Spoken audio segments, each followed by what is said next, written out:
바랍니다. 네, 안녕하십니까. 신용입니다. 반갑습니다. 네, 이번 세션에서는 스프링 데이터 JPA 실무 적용 하우투라는 주제로 말씀을 드릴 건데요. 네, 두레이 서비스 적용 사례를 통해 본이라고 하는 부제가 붙어 있습니다. 두레이 서비스를 개발하는 과정에서 스프링 데이터 JPA를 적용하면서 겪었던 여러 가지 문제와 그 해결 방법에 대해서 오늘 이 자리를 통해 공유드리도록 하겠습니다. 예, 먼저 두레이 서비스가 어떤 서비스인지 먼저 설명을 드릴 건데요. 먼저 두레이는 두와 후레이가 합쳐진 합성어고요. 이를 성공적으로 마치고 나서 후레이, 만세를 부른다라는 뜻입니다. NHN 엔터테인먼트에서 서비스 중인 협업 도구고요. 예, 이슈 트래킹 시스템인 프로젝트와 메신저, 메일, 캘린더 등의 서비스로 구성되어 있습니다. 저는 두레이에서 백엔드 API를 개발하고 있는 신동민이라고 합니다. 저희가 2014년 10월부터 두레이 서비스를 개발했는데요. 예, 처음부터 JPA로 개발한 것은 아니었습니다. 지금 보시는 화면이 멀리서 잘 안 보이실 수도 있는데 뭐 내용이 중요한 건 아니니까 보시고요. 이게 이제 개발을 시작한 지 한 달 정도 지났을 때 실제 서비스 화면인데요. 저희는 이때부터 지금까지 실제 업무에 두레이를 사용하면서 도코딩을 하고 있습니다. 이때는 스프링에 마이바티스로 개발을 했었을 때고요. 뭐 많이들 해보셨겠지만 마이바티스에서 매퍼를 만들고 XML에 SQL을 때려박던 아름다운 시절이었습니다. 네. 하지만 모든 건 바뀌기 마련이죠. 요구사항도 마찬가지인데요. 요구사항이 바뀌었습니다. 클라우드 서비스 형태로 개발을 진행 중이었었는데 아무래도 업무형 솔루션이다 보니까 서버 설치형에 대한 고려를 하지 않을 수 없었습니다. 서버 설치형의 경우에는 클라이언트의 요구에 따라서 다양한 DB를 지원할 필요가 있었는데요. 이런 다양한 DBMS를 어떻게 지원할 것인가 하는 문제에 대해서 저희는 처음에는 쿼리를 ANSI SQL로 작성하면 쿼리를 한 번만 짜도 여러 DBMS에 다 똑같이 적용할 수 있지 않을까 이렇게 생각을 했습니다. 하지만 사실 DBMS에 따라서 ANSI SQL이라고 하더라도 달라지는 부분이 많습니다. 데이터 타입도 DBMS마다 다 다르고요. 문자를 조작하거나 날짜를 가지고 오는 함수들도 DBMS마다 다 다릅니다. 하다못해 페이징을 위한 쿼리를 작성하더라도 DB마다 다른 형태의 쿼리를 작성해야 됩니다. 그렇기 때문에 ANSI SQL을 작성하더라도 한 벌만 작성해서 여러 DB에 적용한다는 건 사실상 불가능했죠. 그래서 결국 DBMS마다 다른 쿼리를 매번 직접 작성할 게 아니라 다른 누가 대신 처리해주면 어떨까라는 생각이 미치게 되었고요. 그래서 ORM 도입을 검토하게 되었습니다. ORM은 잘 아시다시피 오브젝트 릴레이셔널 매핑의 약자고요. ORM 프레임워크가 주관에서 객체와 관계형 데이터베이스에 매핑을 해주기 때문에 ORM을 이용하면 DB 벤더마다 다른 SQL에 대한 정독성을 줄이고 호환성 향상이 가능하게 됩니다. 자바에서는 JPA가 ORM 표준이기 때문에 저희는 JPA를 도입하기로 결정하였습니다.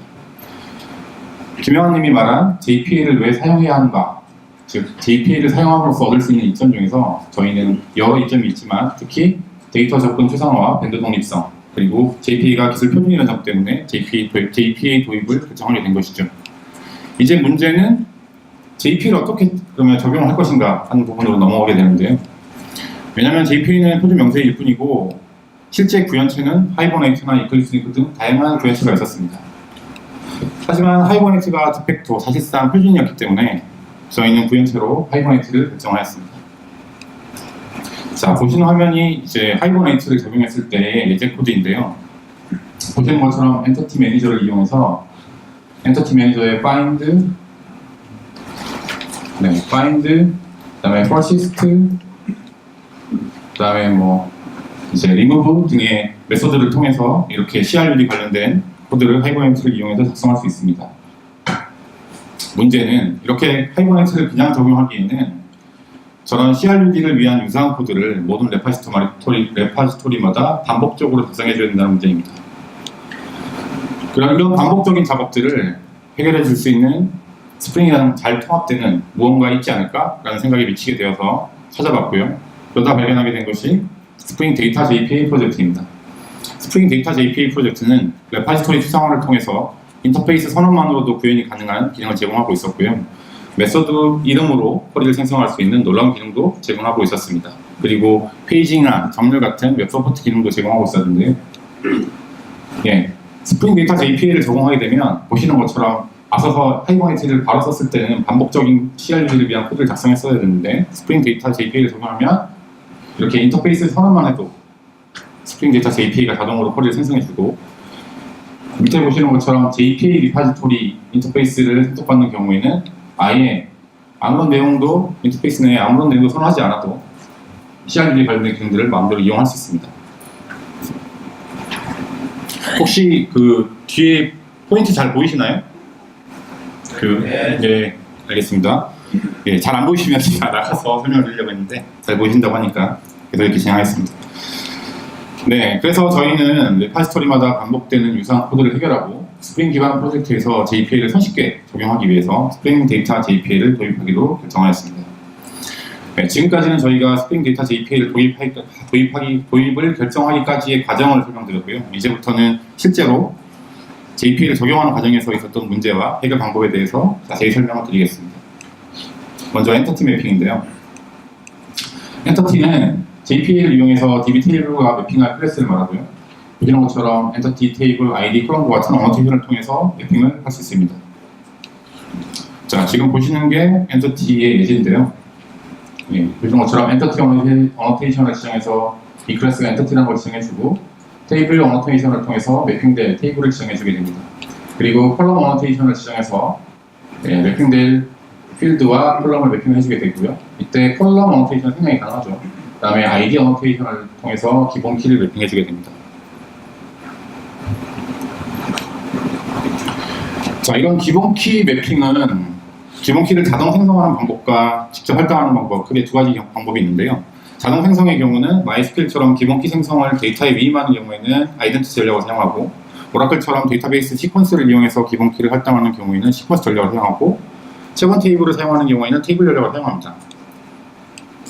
저희는 처음에는 그 MySQL의 오토 인크리먼트 특성을 이용해서 아이디를 체본했기 때문에 기본 키 매핑을 아이덴티티 전략을 사용했습니다. 그래서 아이덴티티 전략을 사용할 때는 generated value라고 하는 어노테이션을 쓰고 스트래터지에 generation 타입을 아이덴티티로 주면 실제 코드를 작성할 때 보시는 것처럼 ID 값을 명시적으로 지정하지 않아도 엔티티를 세이브할 때 지정할 수 있습니다. 문제는 이제 저희가 DB 샤딩을 하면서부터 발생했는데요. 이제 DB를 샤딩을 하게 되면 오토 인크리먼트로 체본하는 아이디가 각각의 샤드마다 중복되는 아이디 값이 존재할 수 있게 됩니다. 그런데 저희가 이런 ID 값을 REST API URI상에 표현을 하다 보니까 서로 다른 샤드에 똑같은 아이디가 존재하게 될 경우에 서로 다른 리소스를 동일한 아이디로 참조하는 문제가 발생하게 됩니다. 그래서 이 ID 값이 글로벌리 유니크해야 될 필요가 생기게 되었고요. 그에 따라서 아이덴티티 전략은 더 이상 사용할 수 없게 되는 상황이 되었습니다. 그렇다면 각 샤드마다 아이디를 체본할 게 아니라 별도의 체본 테이블을 두고 체본하는 테이블 전략을 쓰면 어떨까라고 생각을 하게 되었고요. 테이블 전략을 쓰려고 했을 때 그 추가적인 요구사항이 있었었는데, 뭐냐면 이 오토 인크리먼트로 아이디를 체본할 때도 마찬가지인데요. 아이디 값이 순차적이다 보니까 이 아이디 값을 개싱이 가능하죠. 다음 값으로 해볼 수 있기 때문에 권한이 없는 리소스에 대해서 접근이 가능한 이런 문제가 있었습니다. 그래서 아이디 값이 순차적이지 않았으면 좋겠다라는 추가 요구사항이 생겨서 결국 테이블 전략도 사용할 수 없게 되었습니다. 따라서 UUID와 같은 글로벌리 유니크한 ID 값을 생성하는 자체 ID 제너레이터를 사용하기로 결정하였고요. 이럴 경우에는 기본 키 매핑을 직접 할당을 해줘야 됩니다. 자, 자체 ID 제너레이터를 쓰면 앞서서 아이덴티티 전략을 쓸 때는 하지 않아도 됐었던 ID 값을 명시적으로 지정해주는 이런 코드들이 모든 엔터티에 대해서 이런 코드들을 작성을 해줘야 됩니다. 굉장히 불편하죠. 네, 그래서 저희는 처음에는 이렇게 했어요. 이렇게 하다가 도저히 이렇게는 못하겠다. 뭔가 효율적인 방법이 없을까에 대해서 고민을 하게 되었고, 하이버네이트에서 제공해주는 아이덴티파이어 제너레이터 인터페이스와 지네릭 제너레이터 어노테이션을 통해서 이 문제를 해결했습니다. 아이덴티파이어 제너레이터의 그 제너레이터 메소드를 구현을 하고, 여기서 이제 글로벌리 유니크한 아이디를 생성하도록 구현을 한 다음에 실제 매핑될 아이디 필드에 지네릭 제너레이터 어노테이션을 통해서 스트래티지로 저희가 만든 아이디 제너레이터를 지정해주면 앞서서 아이덴티티를 썼을 때와 동일하게 명시적으로 아이디 값을 지정해주지 않고 사용할 수 있게 됩니다.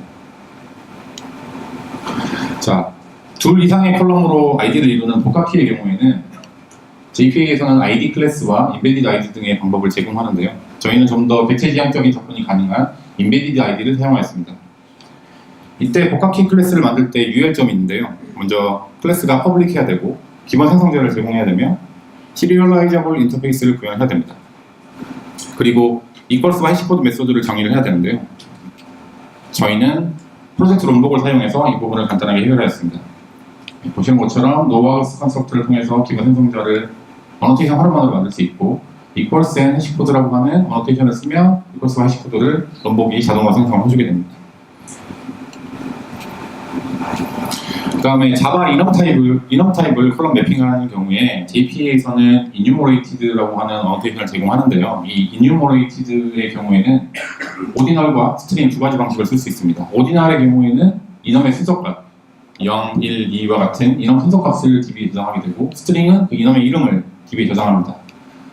그런데 이제 보시는 것처럼 이렇게 이넘 타입이 있고요. 요거를 DB 컬럼과 매핑한다고 생각해 볼게요. 이제 어드민, 멤버, 포스트 유저 리고 이렇게 각각의 멤버 롤을 정의하는 타입이 있을 때 여기 중간에 만약에 값이 하나 추가가 되게 되면 오디널을 이용했을 때는 그 순서 값의 의미가 DB에 저장한 값이랑 실제 코드의 의미가 완전히 바뀌게 됩니다. 그리고 이걸 문자열로 저장하는 경우에는 필요 이상의 바이트를 DB에 저장하는 경우가 생깁니다. 그래서 실제로 자바 코드에서는 어드민, 멤버와 같은 이런 값을 쓸 때 DB에는 오디널 순서 0, 1, 2의 순서가 아니라 비즈니스 로직에서 정한 뭔가 의미 있는 것들, 뭐 100이나 200이나 이런 값들을 저장하고자 하는 경우가 있을 수 있습니다.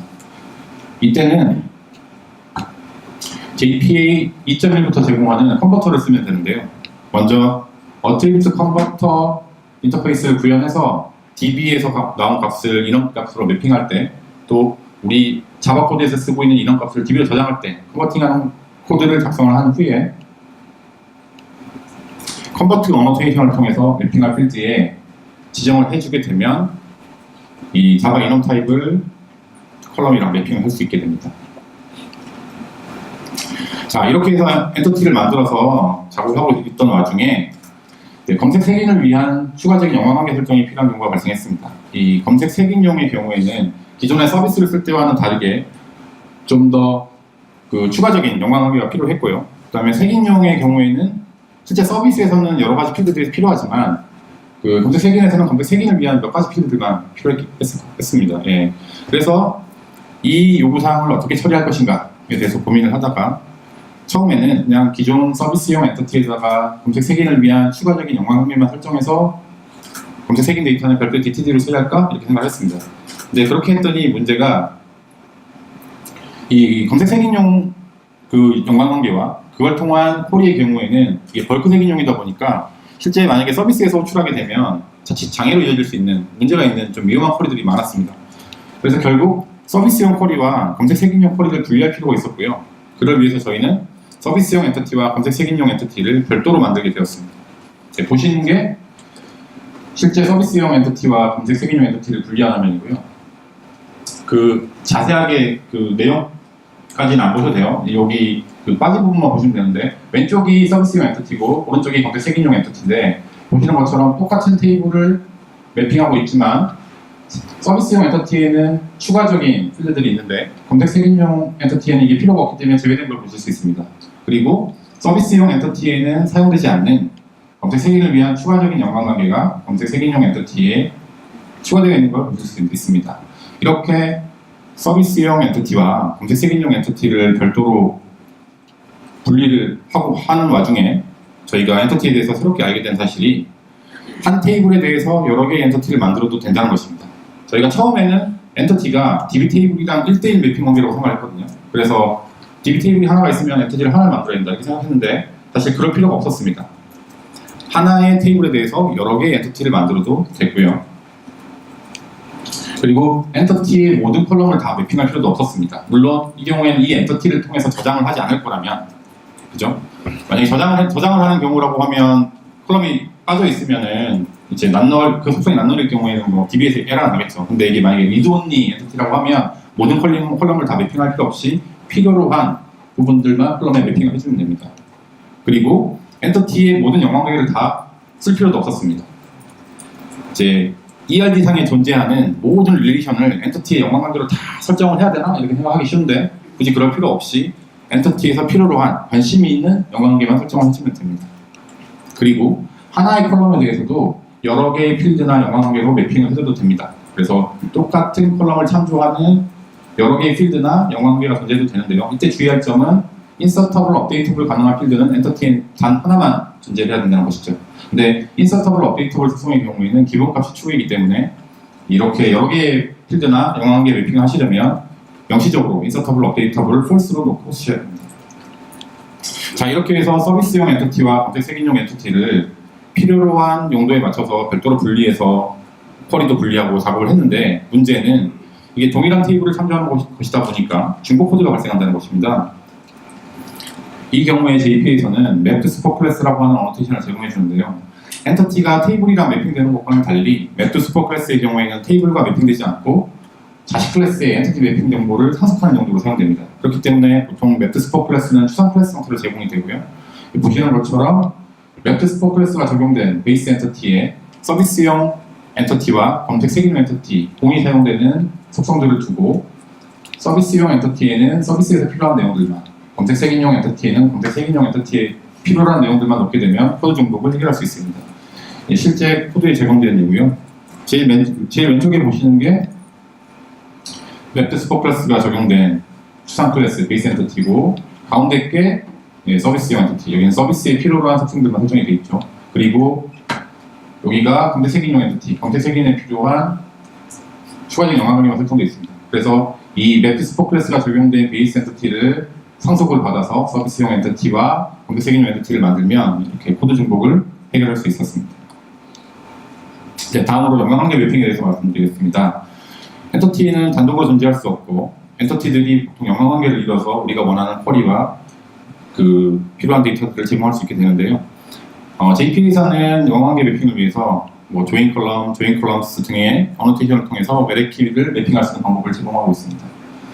그리고 이 연관관계가 1대1인지 1대4인지 다대일인지에 대해서 보시는 것 같은 어노테이션을 통해서 매핑을 해줄 수 있는데요.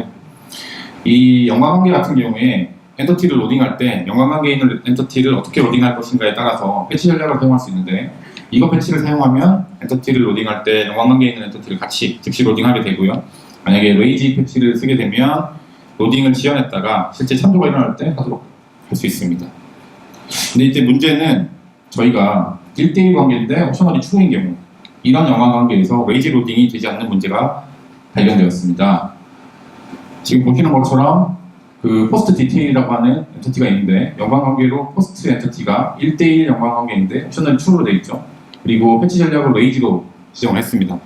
그러면 사실은 이 포스트 디테일 엔티티를 로딩할 때 레이지 로딩이기 때문에 포스트 엔티티 로딩이 되지 않아야 되거든요. 근데 실제 코드에서 포스트 디테일에 대해서 하나의 값을 가지고 오는 코드를 실행했을 때 실제 수행되는 쿼리를 보면 포스트 디테일에서 쿼리가 발생하는 것뿐만 아니라 연관관계에 있는 포스트도 쿼리가 발생하는, 즉 레이지 로딩이 되지 않는 이런 문제가 발생하는 걸 보실 수 있습니다. 도대체 이런 문제는 왜 발생하는 걸까요? 왜냐하면 레이지 로딩은 연관된 엔티티를 프록시로 조회를 하는데, 이 경우에는 실제 이 연관관계에 되는 엔티티가 존재를 하는지 존재하지 않는지 쿼리를 해보지 않고서는 알 수가 없기 때문에 프록시를 쓸 수 없어서 이 지연 로딩이 되지 않는 것입니다. 그래서 이걸 해결할 수 있는 방법은, 그 레이지 로딩 구현은 사실은 구현 체인 하이버네이트에 위임이 되어 있기 때문에 그 하이버네이트에서 제공하는 방법을 사용해야 되는데요. 하이버네이트에서는 이런 프록시를 이용하는 방법과 바이트 코드를 수정하는 방법 두 가지로 레이지 로딩을 지원하고 있습니다. 앞서서 말씀드렸던 것처럼 프록시를 사용하는 방법은 적용할 수 없기 때문에 바이트 코드를 수정하는 방법을 사용해야 되는데, 바이트 코드를 수정하는 방법은 설정이 복잡하고, 보시는 것처럼 이제 그 바이트 코드 수정하는 빌드 타임 바이트 코드 수정하는 설정을 하시고 난 이후에 레이지 투 원 어노테이션을 적용을 하면 쓸 수는 있긴 하나, 저희 같은 경우에는 이렇게 적용하지는 않았고요. 보통 1대1 관계인 경우에 양쪽 다 옵셔널이 true인 경우는 없기 때문에 옵셔널이 false인 쪽에 1대1 연관관계를 매핑을 해서 이런 문제는 해결해왔습니다. 자, 지금까지 엔티티와 연관관계 매핑에 대해서 말씀드렸는데요. 내가 무릎을 꿇었던 건 추진력을 얻기 위함이었죠. 이거 개근데 안 터지네요. 네. 지금까지 엔티티와 연관관계 매핑한 것은 결국 그걸 통해서 쿼리하고 데이터를 가지고 오기 위함이죠. 그래서 이제 이런 그걸 하기 위해서는 레파지토리가 필요한데요. 스프링 데이터 레파지토리는 데이터 액세스 레이어 구현을 위해서 반복적으로 작성했던 유사한 코드를 줄이기 위한 추상화를 제공해줍니다. 그래서 이제 스프링 데이터 레파지토리를 이용해서 실제 쿼리하는 걸 말씀드릴 건데, 그에 앞서서 먼저 우리가 흔히 사용하는 레파지토리 어노테이션이랑 스프링 데이터 레파지토리의 차이점에 대해서 간단하게 짚고 넘어가겠습니다. 레파지토리 어노테이션은 스프링 스테레오 타입 어노테이션이죠. 뭐 컨트롤러, 서비스, 컴포넌트 같은 스테레오 타입이고요. 그렇기 때문에 컴포넌트 스캔 설정에 따라서 클래스 패스 스캐닝을 통해서 이 어노테이션이 붙은 빈을 자동으로 감지해서 빈으로 등록을 해주게 됩니다. 그리고 레파지토리 어노테이션은 데이터 액세스 익셉션을 통해서 예외 추상화를 제공해 주는데요. 스프링 데이터 레파지토리는 보시는 것처럼 패키지부터 다릅니다. 스프링 데이터 패키지에 있는 것이고요. 인터페이스 형태로 제공이 됩니다. 그렇기 때문에 JPA 리파지토리 설정에 따라서 이 리파지토리 인터페이스를 자동으로 스프링 데이터 JPA가 감지를 한 다음에 구현체는 동적으로 생성해서 빈으로 등록을 해주게 됩니다. 그래서 저희는 인터페이스를 사용만 하면 되는 것이죠. 다만 그렇기 때문에 빈으로 등록하고 싶지 않은 중간 단계 인터페이스에는 오히려 노 레파지토리 빈이라고 하는 어노테이션을 적용을 해줘야 됩니다. 자, 그럼 이런 스프링 데이터 레파지토리의 그 인터페이스 하이어라키를 살펴보겠습니다. 먼저 최상위에 레파지토리라고 하는, 이건 이제 스프링 데이터 패키지에 있는 레파지토리입니다. 레파지토리라고 하는 마커 인터페이스가 있고요. 그다음에 CRUD, 페이징 앤 소팅, 그다음에 이런 기능들을 모두 다 상속받는 JPA 리파지토리, 이렇게 하이어라키가 되어 있습니다. 그래서 제일 마지막에 있는 JPA 리파지토리를 인터페이스 상속을 받게 되면 실제 우리 도메인 레파지토리가 JPA 리파지토리를 상속을 받도록 하면 웬만한 CRUD나 페이징, 소팅 기능들을 메소드 선언 없이도 바로 이용을 할 수 있습니다. 근데 문제는 이렇게 JPA 리파지토리 인터페이스를 상속을 받으면 실제 레파지토리에는 아무런 내용이 없어서 이 인터페이스만 보고 이 인터페이스가 무슨 기능을 제공하는지 혼란스러울 수가 있습니다. 또는 이 JPA 리파지토리에서 find all 같은 실제 서비스에 노출되면 좀 위험한 메소드들이 다 제공이 되기 때문에 이런 부분들은 좀 제한할 필요가 있지 않을까? 그래서 리파지토리가 제공하는 메소드를 명시적으로 제한하고 싶을 경우가 있을 수 있습니다. 이럴 경우에는 이 최상위 레파지토리 인터페이스 상속받는 베이스 인터페이스를 만든 후에 이 베이스 인터페이스를 상속받는 도메인 인터페이스를 만들고 원하는 필요한 CRUD 메소드들만 선택적으로 노출해서 이 리파지토리를 이용을 하면 앞서서 말씀드린 문제점을 해결할 수 있습니다. 다음으로 스프링 데이터 JPA에서 제공하는 놀라운 기능이 메소드 이름으로 쿼리를 생성하는 기능인데요. 메소드 이름은 보시는 것과 같은 네이밍 규칙에 따라서 만들 수 있습니다. 먼저 프리픽스로 find, count, exist, delete 같은 키워드를 쓸 수 있고요. 그 다음에 선택적으로 distinct나 first, top 같은 키워드를 써서 그 반환되는 쿼리의 개수를 제한할 수 있고, by라고 하는 문자열이 명시적으로 나온 이후에 predicate, 수로 부분이 나오는데요. 이 수로 부분은 쿼리 조건과 정렬 조건으로 구성되어 있습니다. 그래서 쿼리 조건은 카멜 케이스로 표현된 필드명에다가 키워드는 뭐 is, in, not, null, like, starting with 등 다양한 키워드들이 제공되는데요. 이 스프링 데이터 JPA 레퍼런스 문서에 보시면 자세히 설명되어 있습니다. 이렇게 쿼리 조건을 지정하고 and나 or로 연결해서 이런 쿼리 조건을 복수계로 지정할 수 있습니다. 그리고 정렬 조건은 order by라고 하는 문자열이 명시적으로 나온 후에 카멜 케이스로 표현된 필드명에다 ascending인지 descending을 명시해서 요것들을 또 복수계로 지정할 수 있는데요. 예, 보시는 것처럼 이런 예제와 같이 메소드 이름으로만 쿼리를 생성할 수 있습니다. 즉 이렇게 딱 보시면 직관적이죠. 이런 방식으로 메소드를 이름을 정해가지고 레파지토리 인터페이스에 선언을 해주게 되면 스프링 데이터 API가 자동으로 쿼리를 생성을 해주게 됩니다. 자, 그런데 이런 경우는 어떨까요? Find distinct name by user code like. 앞서서 말씀드렸던 네이밍 규칙에서 여기 가운데 부분에 필드를 넣어봤어요. 이렇게 네임이랑 필드만 가져오도록. 이건 어떻게 될까요? 예, 원하는 필드만 가져온 부분들이 메소드 이름으로 쿼리 생성하는 부분에서는 지원되지 않습니다. 그래서 그냥 엔티티가 반환되게 되고요. 그러다 보니까 예, find whatever you want 같이 아무 말이나 막 써도 아무 말에 써도 이거 돌아갑니다. 이 쿼리 이제 실행이 되고요. 똑같이 이 by 뒤에 있는 조건에 따라서 엔티티가 반환이 되게 됩니다. 즉 원하는 필드들만 뽑아서 투풀 형태로 가지고 오는 것은 JPA에서 제공하는 메소드 이름으로 쿼리 생성하는 기능으로는 안 된다는 거죠. 그리고 조인은? 네, 조인도 안 됩니다. 그렇기 때문에 이런 조인이나 원하는 필드들만 트리플 형태로 가지고 오는 등의 복잡한 쿼리를 작성하기 위해서는 이제 직접 쿼리를 써야 됩니다. 뭐든 제대로 하려면 직접 해야 되죠. 그래서 JP에서는 이런 쿼리를 하기 위한 방법으로 JPQL과 크리테리아 API 두 가지 방법을 제공해주고 있는데, JPQL은 엔티티 객체를 조회하는 객체 지향 쿼리고, 크리테리아 API는 JPQL을 생성하는 빌더 클래스입니다.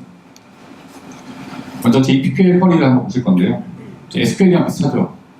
SQL이랑 비슷한데 엔티티를 사용하는, 그죠?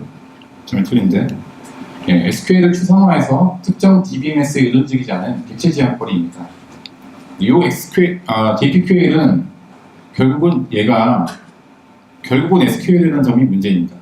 그 얘기가 뭐냐면, 결국 문자열로 이런 쿼리를 작성을 해야 되다 보니까 여기에 오타가 있거나 잘못된 엔티티, 잘못된 필드를 참조하더라도 컴파일 타임에는 오류를 알 수가 없습니다. 결국 런타임에 실제 이 쿼리를 수행해 봐야 이 쿼리에 문제가 있다는 걸 알 수 있다는 것이죠. 자, 반면 크리테리아 API는 프로그램 코드로 JPQL을 작성할 수 있기 때문에 컴파일 타임에 오류를 발견할 수 있고 ID의 도움도 받을 수 있습니다. 그리고 코드를 작성하다 보니까 동적 쿼리 작성에도 용이하죠. 그래서 보시면 크리테리아 API가 엔티티 매니저에서 크리테리아 빌더를 가져온 다음에 크리테리아 빌더에서 쿼리를 생성하고, 그거를 가지고 또 쿼리를 생성한 다음에 get result list 이렇게 가지고 오는데, 딱 봐서 이 코드가 어떤 쿼리를 하는지 알기가 좀 힘들죠. 실제 이 코드가 어떤 걸 하는지 JPQL을 표현하게 되면 이렇게 요거 하나입니다. 엔티티 하나 가지고 오는 이 쿼리를 크리테리아 API로는 이렇게 장황하게 설명을 해야 되는 것이죠. 그렇기 때문에 이 크리테리아 API의 가장 큰 문제는 너무 복잡하고 장황하다는 점입니다. 그래서 저희는 둘 다 싫었습니다. 제 기대랑 많이 틀리네요. 여기 빵 틀릴 줄 알았는데 죄송합니다. 네. JPQL을 그냥 쓰기에는 이 JPQL이 문자열이라서 싫고, 크리테리아 API로 쓰기에는 이 표현이 너무 장황하고 복잡하기 때문에 이거 말고 좀 더 손쉽고 효율적인 방법이 없을까라고 고민을 하게 되었고요. 그래서 발견한 것이 쿼리 DSL입니다. 쿼리 DSL은 정적 타입을 이용해서 JPQL 코드를 작성할 수 있도록 해주는 오픈소스 프레임워크인데요. 앞서서 보셨던 크리테리아 API랑 비슷하지만 매우 편리하고 실용적으로 코드를 작성할 수 있습니다. 네, 보시는 게 쿼리 DSL을 이용해서 쿼리를 생성하는 폼인데요. From, Where, List 이런 형태로 실제 SQL 작성하는 것처럼 코드를 이용해서 작성을 할 수가 있습니다. 앞서서 그 JPQL로 작성한 코드와 크리테리아 API 작성한 코드를 쿼리 DSL로 써본 코드입니다. 보시는 것처럼 실제 쿼리를 쓰는 것과 유사하게 프로그램 코드로 작성하는 걸 보실 수 있습니다. 그리고 크리테리아 API로 장황하게 써야만 했던 그 코드가 쿼리 DSL로는 이렇게 간단하게, 간결하게 표현되는 것을 보실 수 있습니다.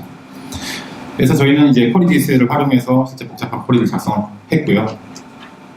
저희가 처음에 쿼리 DSL을 사용할 때는 쿼리 DSL 버전이 3.6.1이었는데 현재는 최신 버전이 4.1.4로 알고 있습니다. 그래서 저희가 개발하는 중간에 4.0대 버전이 출시되었고, 4.0대 버전이 뭐가 달라졌지? 라고 해서 제가 쿼리 DSL 공식 계정에 질문했어요. 뭐가 틀려졌냐? 그랬더니 이제 쿼리 DSL 공식 계정의 답변이 기존에는 3.0대에는 from, where, list와 같은 형태로 쿼리를 생성했다고 하면 4.0대부터는 select, form, where, fetch와 같은 형태로 쿼리를 생성하게 된다. 이렇게 답변을 했어요. 이게 제일 큰 차이점이다. 그래서 그럼 별 큰 차이가 없나 보네? 라고 해서 저희는 이제 당장의 급한 비즈니스 로직 처리를 위해서 쿼리 DSL 4.0대 버전 적용은 바로 하지 않고 좀 이따 했는데요. 나중에 실제 쿼리 DSL을 4.0대로 버전 업그레이드 하려고 보니까 공식 계정에서 얘기한 것과는 다르게 차이점이 제법 있었습니다. 그런데 쿼리 DSL 4.0대 버전에 관련해서는 그 문서가 잘 없어요. 자료가 잘 없기 때문에 저희가 실제 쿼리 DSL을 4.0대로 업그레이드 하면서 겪었던 문제에 대해서 공유를 드리도록 하겠습니다. 먼저 쿼리 DSL 4.0대로 가면서 패키지명이 바뀌었습니다. 패키지명이 쿼리 DSL로 보다 간결하게 바뀌었고요. 메소드 이름들이 다 바뀌었습니다. 3.0대에는 유니크 리절트, 싱글 리절트, 리스트 이렇게 메소드 이름이 되어 있었었는데 4점대로 가면서 패치 1, 패치 퍼스트, 패치 이렇게 패치 시리즈로 다 정리가 됐습니다. 그러다 보니까 실제 3점대에서 패치 조인을 위해서 사용하던 패치 메소드가 이 4점대에서는 리스트를 가지고 오는 용도로 사용이 돼서 이 부분이 굉장히 많이 혼란스러워하는데요. 4점대에서는 패치 조인을 위한 메소드를 패치 조인이라고 명시적으로 네이밍을 지어줬습니다. 그리고 서브쿼리 생성하는 것도 기존에는 JPA 서브쿼리 객체를 생성해서 서브쿼리를 만들어야 되는데 4점대부터는 JPA expressions라고 하는 스태틱 팩토리 메소드를 제공하는 클래스를 통해서 서브쿼리를 생성하면 됩니다. 그다음에 DTO 생성도 마찬가지로 4점대부터는 projections라고 하는 스틱 팩토리 메소드를 제공하는 유틸리티 클래스를 이용하도록 변경이 되었습니다. 자, 그럼 이런 쿼리 DSL을 스프링에서는 어떻게 쓸 수 있냐면 predicate execute와 repository support를 통해서 쓸 수 있는데요. predicate execute는 이렇게 인터페이스 형태로 제공이 됩니다. 그리고 보시는 것처럼 JPA 리파지토리와 유사하게 find one, find all과 같은 메소드들이 정의되어 있고 인자로 이 쿼리 DSL의 불리한 익스프레션인 predicate를 갖도록 되어 있습니다. 그래서 실제로 이 predicate execute를 서비스에 적용하려면 도메인 레파지토리가 우리가 만든 도메인 레파지토리가 쿼리 DSL의 predicate execute 인터페이스를 상속받도록 해준 다음에 이 도메인 레파지토리를 참조를 해서 쿼리를 작성하면 되는데요. 쿼리 DSL 쿼리를 이렇게 predicate 부분에 적용할 수 있는 걸 보실 수 있습니다. 이 predicate execute 같은 경우에 조인이 안 되는 문제가 있어요. 그래서 조인을 사용하려면은 결국에는 그 레파지토리 서포트를 사용해야 됩니다. 레파지토리 서포트를 사용하게 되면 JPK 쿼리를 통해서 쿼리 DSL의 모든 기능을, 조인과 같은 모든 기능을 다 사용할 수 있습니다. 다만 쿼리 DSL 레파지토리 서포트는 추상 클래스 형태로 제공이 되기 때문에 이걸 사용하시려면 결국에 이 추상 클래스를 상속하는 커스텀 레파지토리를 구현을 해야 됩니다. 그래서 이제 커스텀 레파지토리 구현하는 방법에 대해서 말씀드리겠습니다. 먼저 커스텀 레파지토리를 위한 인터페이스를 만들고요. 앞서서 말씀드렸던 것처럼 이런 중간 단계의 인터페이스들은 스프링 데이터 JPA가 자동으로 빈으로 등록하지 않도록 no repository bin annotation을 붙여주면 됩니다. 이렇게 커스텀 레파지토리를 위한 인터페이스를 만들고요. 이 레파지토리 기능을 구현하는 구현 클래스를 작성하면 되는데 쿼리 DSL을 사용할 경우에는 앞서서 보셨던 쿼리 DSL 레파지토리 서포트 클래스를 상속을 받고 이 코드 내에서 실제 쿼리 DSL을 이용해서 쿼리를 from where list 쭉쭉쭉 작성하면 됩니다. 이때 주의할 점은 이 구현 클래스의 생성자에서 이 레파지토리가 다룰 엔터티를 생성자로 넘겨주게 된다는 이 부분을 주의하시면 되고요.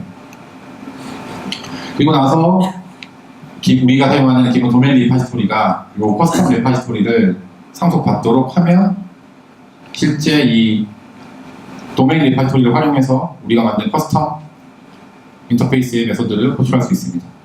여기 이제 스프링 데이터 JPA가 기본적으로 인터페이스 선언되어 있는 인터페이스를 자기들이 제공해주는 인터페이스 외에 저희가 이렇게 만든 커스텀 레파지토리 구현체를 찾아서 생성을 해주기 때문에 기본 도메인 레파지토리를 이용해서 이렇게 쿼리를 해주시면 되겠습니다.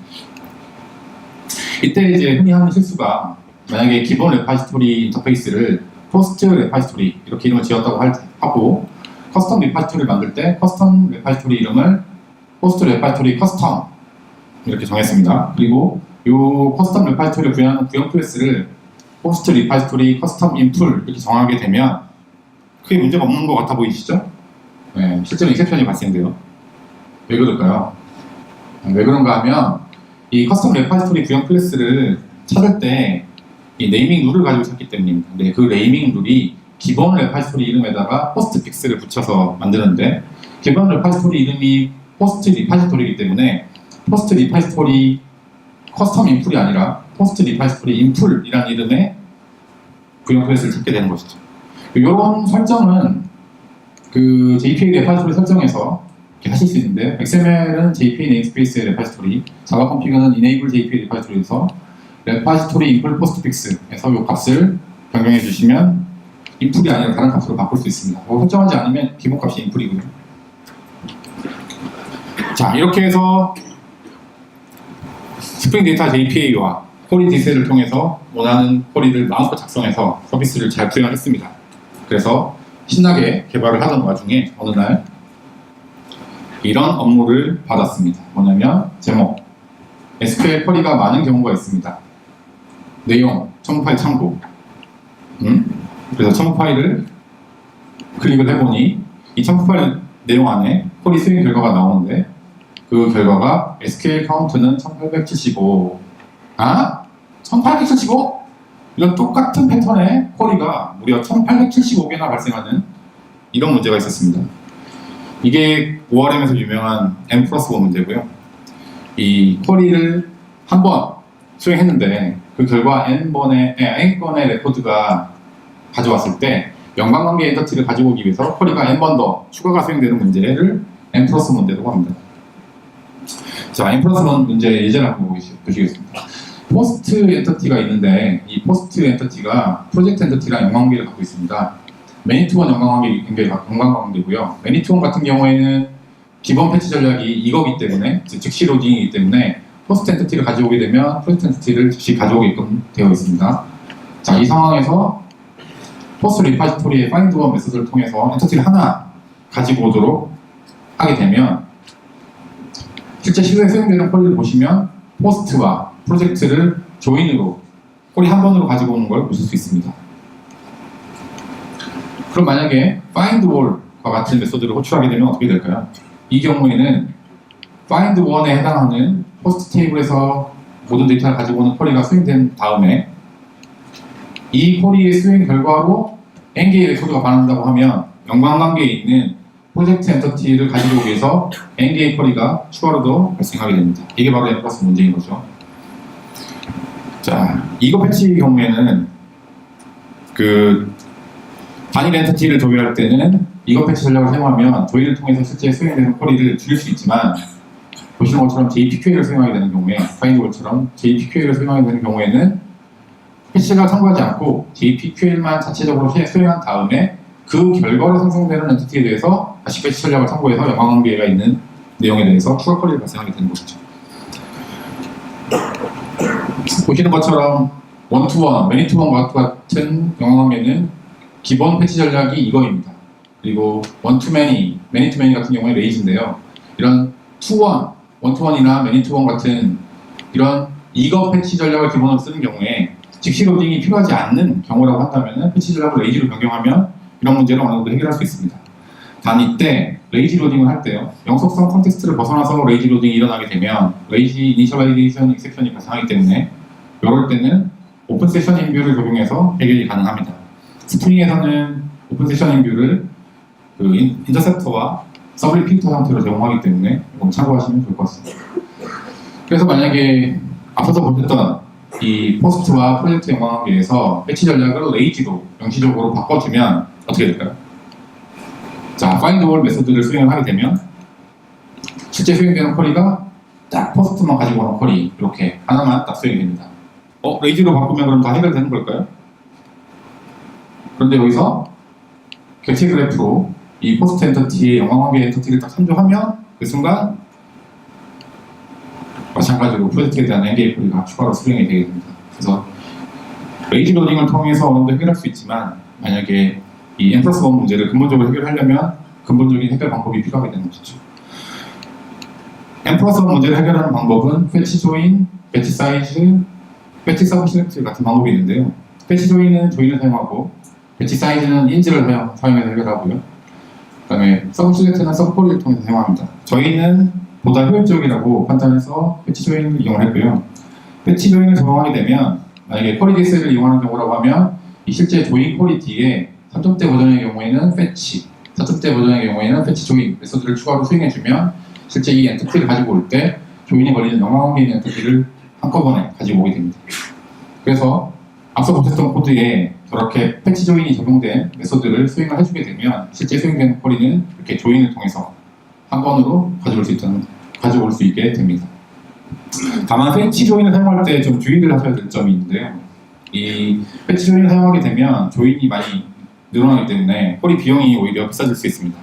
N+1 쿼리의 경우에는 쿼리가 많이 발급된다는 문제가 있긴 하지만 이 쿼리 자체는 대부분의 경우 PK를 타기 때문에 오히려 비용 자체는 DB에서 봤을 때 비용 자체는 더 쌀 수 있는데 이 연관관계에 있는 모든 엔터티들을 다 조인 형태로 붙여주게 되면 쿼리 비용이 상당히 비싸질 수 있기 때문에 요거는 패치조인 적용하실 때 좀 주의하실 필요가 있을 것 같습니다. 그리고 저희는 쿼리 수행 결과 분석 자료를 데일리로 체크를 해서 이런 N+1 문제가 발생하는지 확인하고 조치하고 있습니다.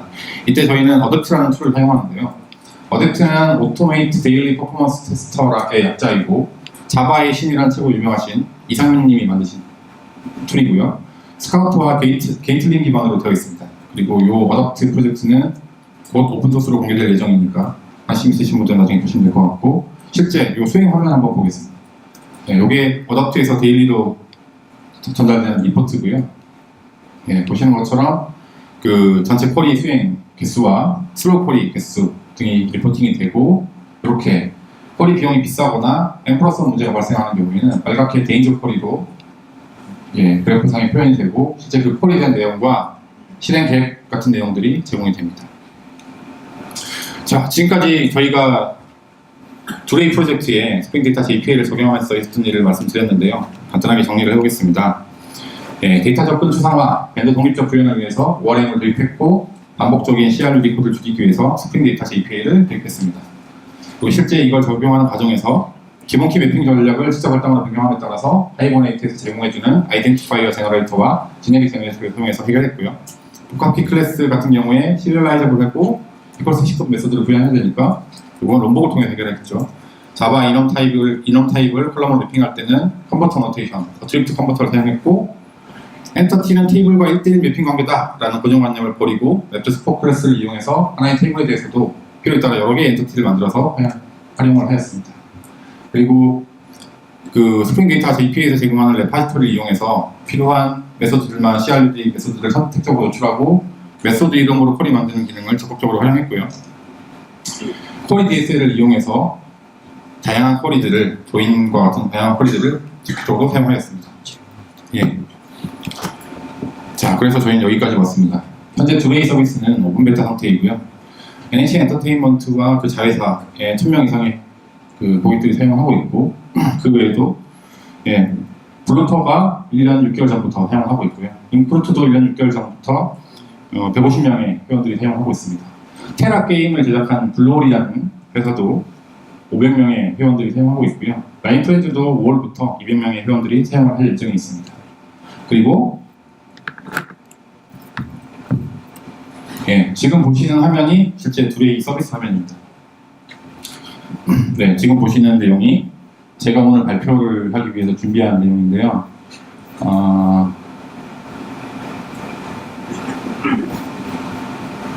이건 아니고요. 보시는 것처럼 마크다운으로 간단하게 메모를 한 걸 보실 수 있죠. 내용이 오늘 발표한 내용이랑 좀 비슷하죠. 여기서 발표 모드를 선택하고 띄우게 되면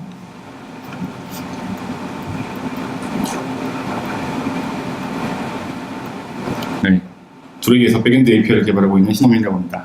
네, 앞서서 보셨던 발표 자료가 두레이로 작성한 내용입니다. 두레이에서 자동으로 이렇게 프레젠테이션 형태로 제공을 해주고 있죠.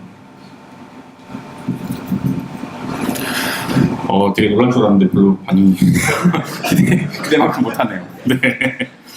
네, 저희는 그래서 여기까지 왔고요. 앞으로는 정식 서비스 전까지 쿼리 튜닝과 성능 최적화 관련된 작업들을 추가로 수행하고 글로벌 2차 캐시 적용도 현재 도입 검토 중에 있습니다. 끝으로 광고 하나만 하고 오늘 발표 마치겠습니다. 저희 두레이에서는 백엔드 개발자분을 모시고 있습니다. 자바 2명. 관심 있으신 분들은 연락 주시기 바랍니다. 네, 이상으로 발표를 마치겠습니다. 감사합니다.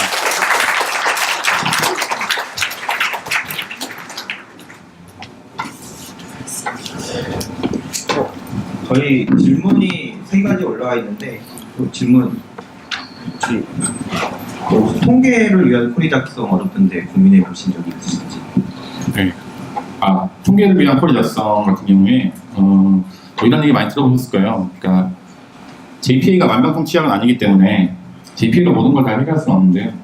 그 통계 같은 쿼리들은 사실은 여러 데이터들을 한 번에 다 모아서 작성을 해야 되다 보니까 JPA로 작성하기에는 좀 맞지 않지 않나라는 생각을 가지고 있습니다. 그리고 JPA를 적용하더라도 사실은 그 마이바티스나 다른 것도 같이 사용할 수 있기 때문에, 그리고 JPA 자체에서도 네이티브 쿼리를 직접 사용할 수 있는 방법을 하고 있기 때문에 그런 방법들을 사용하면 될 것 같습니다. 네. 예, 원투원 매핑 시 레이지 로딩을 하기 위해서 세컨더리 테이블이나 인베더블을 사용할 생각은 안 하셨나요? 세컨더리 테이블이나 인베더블을 사용할 수도 있지만, 저희가 지금 그 말씀드렸던 내용들은 저희 개발 과정에서 실제로 어떤 문제가 생겼을 때 그걸 어떻게 해결했느냐에 대해서 말씀드렸고, 1대1 관계 자체가 레이지 로딩이 되지 않는 부분을 근본적으로 해결하는 방법에 대해서 말씀드렸던 거고요. 그리고 사실 1대1 관계 같은 경우에 그 양쪽이 앞서서 말씀드렸던 것처럼 양쪽이 다 펄스인 경우는 거의 없기 때문에, 추인 쪽에다가 1대1 관계 매핑을 설정을 하게 되면 사실 손쉽게 해결할 수 있기 때문에 그 방법을 말씀드렸습니다. 그 다음에 네, 도메인 테이블이 end1로 매핑이 안 되는 걸로 알고 있는데, 혹시 이런 경우에 해결책이 있나요? 이건 정확히 무슨 말인지 잘 모르겠는데, 혹시 질문하신 분? 지금 테이블하고 도메인은 엔데일이 되는데, 네. 도메인과 도메인 테이블을 도메인 하나에 테이블 여러 개를 매핑할 수는 없잖아요. 혹시 그런 케이스가 있었는지. 도메인 하나에 테이블이 여러 개 매핑되는 경우에 그것도 맵트 스포클래스 통해서 해결할 수 있잖아요. 네.